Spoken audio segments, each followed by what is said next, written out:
তিনি হেন শিল্পের জায়গা নাই যেখানে তিনি বিচরণ করেননি। মুস্তফা মনোয়ার মূলত একজন জল রঙের শিল্পী এবং শিক্ষক।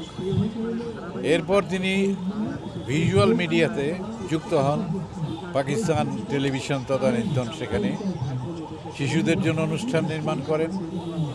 অনেক দুরূহ নাটক তিনি প্রযোজনা করেছেন, যেমন মুখরা রমণী বশীকরণ, পরবর্তীকালে করেছেন রক্তকরবী, যেগুলো আমরা 100 বছরের সব লোককে, সব দর্শককে প্রভাবিত করবে। তারপর আমার সঙ্গে তার অনেক কাজ করার অভিজ্ঞতা আছে।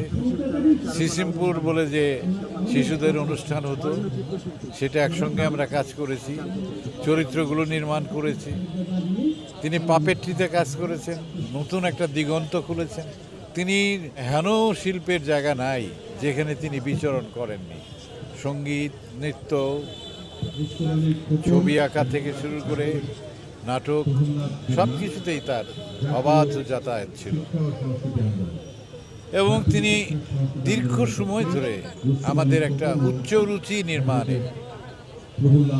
কাজ করে গেছে। আমরা শিল্পের সেই উচ্চ রুচিকে স্মরণ করব এবং তাকে স্মরণ করব যতদিন আমরা বেঁচে আছি।